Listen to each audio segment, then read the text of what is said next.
जय हिंद दोस्तों, स्वागत है आप सभी का सिंगल सर की इंग्लिश क्लासेस में। क्या होगा अगर आप ही की वाइफ आप ही की सेक्स लाइफ के बारे में पोइम्स लिखे।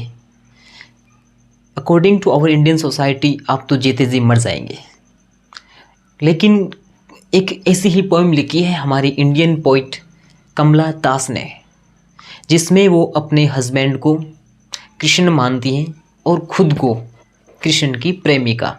जैसे राधा भगवान श्री कृष्ण को अपना हस्बैंड मानती थी, अपना प्रेमी मानती थी, ठीक उसी प्रकार कमला दास ने भी कृष्ण को अपना हस्बैंड माना है और अपना प्रेमी माना है। तो इस पोइम को पढ़ने से पहले इस पोइम के बैकग्राउंड को समझते हैं कि ये पोइम कमला दास के किन भावों को व्यक्त करती है, उनके क्या एक्सप्रेशंस हैं। तो ये पोइम कुछ इस तरह है कि वो श्री कृष्ण को संबोधित करते हुए लिखती है कि घनश्याम, तूने मेरे दिल में एक कोयल की तरह अपना घोंसला बना लिया है, और जब भी मैं तुम्हारे पास में आने की कोशिश करती हूँ तो तुम एक भूत या फिर तुम एक ज्वाला की तरह वहाँ से गायब हो जाते हो। फिर वो लिखती है कि जो ज़िंदगी है, जो लाइफ है, वो एक नमी है। और नमी क्या होती है कि नमी को जब नमी के ऊपर गर्मी पड़ती है तो नमी सूख जाती है। तो ठीक उसी प्रकार ज़िंदगी भी नमी है, और इस ज़िंदगी के ऊपर जब धूप पड़ती है तो ये ज़िंदगी भी सूख जाती है। लेकिन जो मौत है वो क्या है? मौत एक सूखा है, मौत गर्म है, लेकिन वो मौत एक गर्म कमरे की तरह होती है, लेकिन वो हमें ठंडे कमरे, आराम वाले ठंडे कमरों की तरफ लेके जाती है।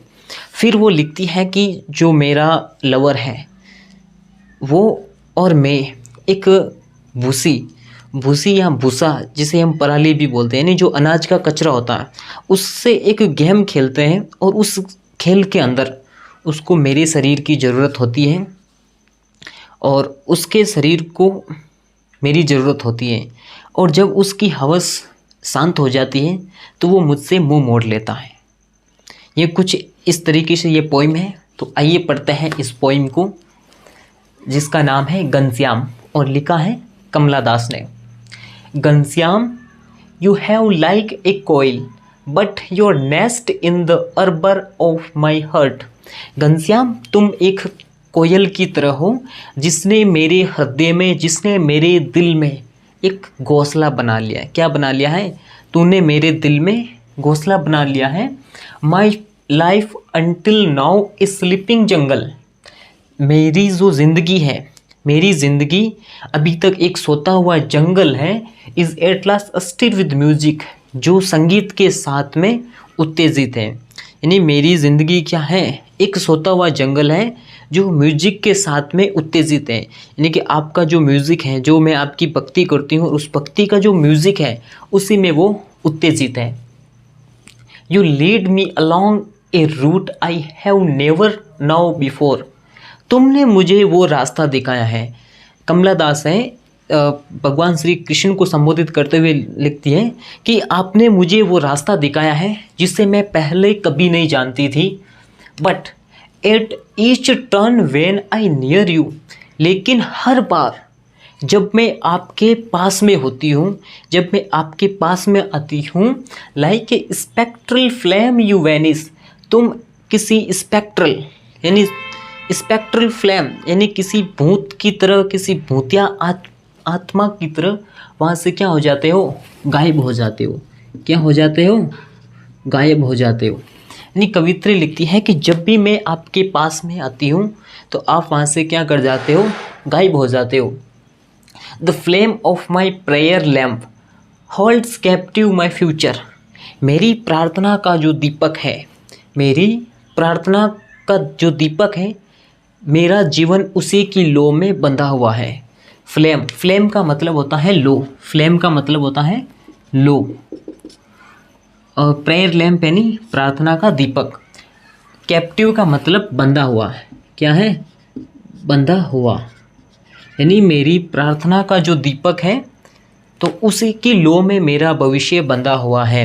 यानी कि मैं आज भी आप ही की आराधना करती हूँ, आप ही की भक्ति करती हूँ, और इन फ्यूचर में भी मैं आप ही की भक्ति करूँगी।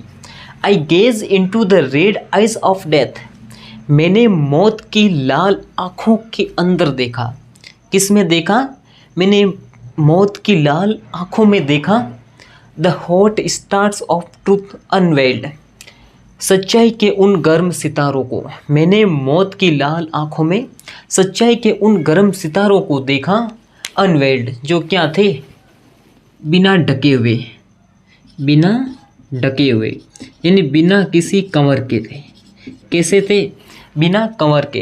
यानी मैंने मौत की लाल आँखों में सच्चाई के गर्म सितारों को बिना ढके हुए देखा, बिना किसी पर्दे के सच्चाई के सितारों को देखा। कि लाइफ इज मॉइस्चर, कि जो ज़िंदगी है वो नम है, जो ज़िंदगी है वो नमी है। ज़िंदगी क्या है? नमी है। Life is water, semen and blood, जो जीवन है वो पानी, वीर्य और ब्लड है। क्या है?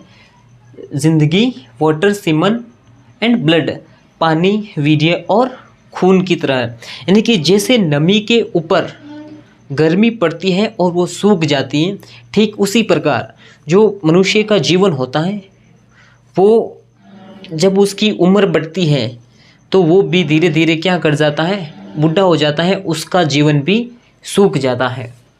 डेथ इज़ ड्रॉट, मृत्यु सूखा है। मृत्यु क्या है? एक सूखा है। Death is hot sauna leading to cool rest room, मृत्यु एक गर्म कमरे की तरह है। मृत्यु क्या है? एक गर्म कमरे की तरह है। सोना का मतलब होता है गर्म कमरा, गर्म कमरा। सोना, सोना यानी गर्म कमरा, जो हमें ठंडे आराम वाले कमरों की तरफ लेके जाती है। मौत क्या है? एक गर्म कमरा है जो हमें ठंडे ठंडे आराम वाले कमरों की तरफ लेके जाती है। डेथ इज़ द लास्ट, मृत्यु अंत है। मृत्यु क्या है? अंत है, यानी कि मृत्यु के बाद में तो कुछ होना ही नहीं है, तो मृत्यु अंत है। Lost sob of the relatives beside the red walled morgue, यानी कि जो मुर्दागर होते हैं, मॉग, मॉग का मतलब होता है मुर्दागर, मुर्दागर या फिर शमशान। तो जो मुर्दागर हैं उनकी लाल दीवारों के पास में रिश्तेदारों की अंतिम सिसकी, खोई हुई अंतिम सिसकी है। यानी कि मृत्यु अंत है और जो हमारे रिश्तेदार हैं उनकी जो सिसकियाँ है वो सिर्फ मुर्दाघर तक है। SOB, सोब, सोब का मतलब होता है सिसकी। क्या मतलब होता है? सिसकी, यानी कि जो रोते हैं, सिसकियाँ भरते हैं वो।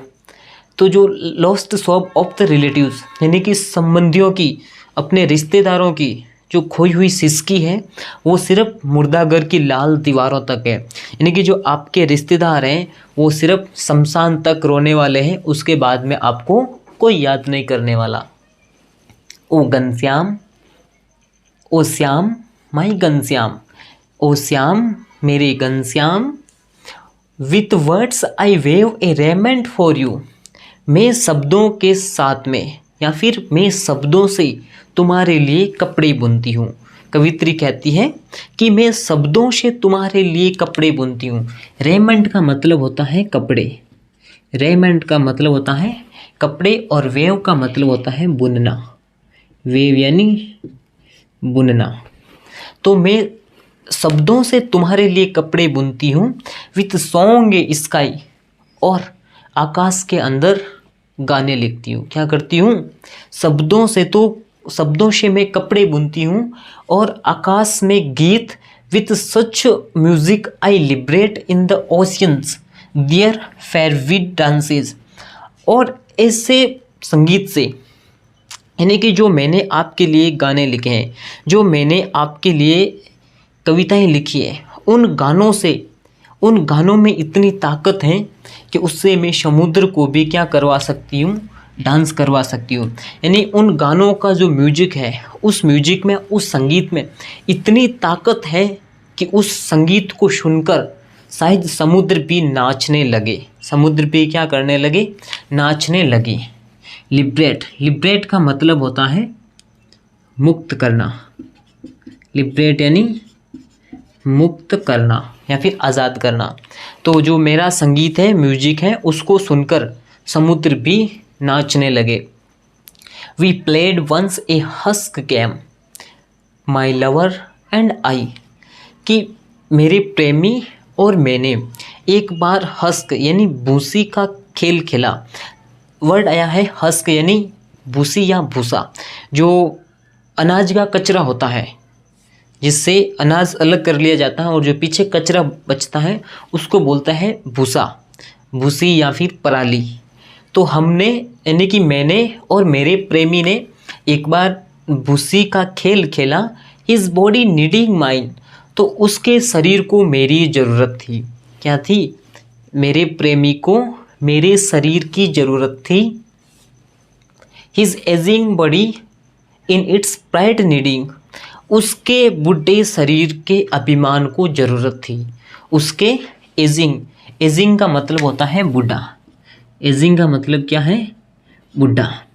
तो उसके बुढ़े शरीर के अभिमान को, प्राइड यानी अभिमान, तो उसके बुढ़े शरीर के अभिमान को ज़रूरत थी। द नीड फॉर माइन, उसके बुढ़े शरीर को ज़रूरत थी मेरी ज़रूरत की। किसकी ज़रूरत? माइन। माइन का मतलब होता है मेरी या मेरा।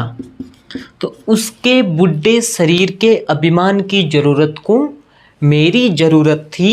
And each time his lust was frightened, और हर बार जब उसकी हवस शांत हो जाती, जब उसकी वासना शांत हो जाती, and he turned his back on me, तब वह मुझसे मुंह मोड़ लेता। क्या कर जाता? तब वह मुझसे मुंह मोड़ लेता। तो ये पोइम थी कमला दास की घनश्याम।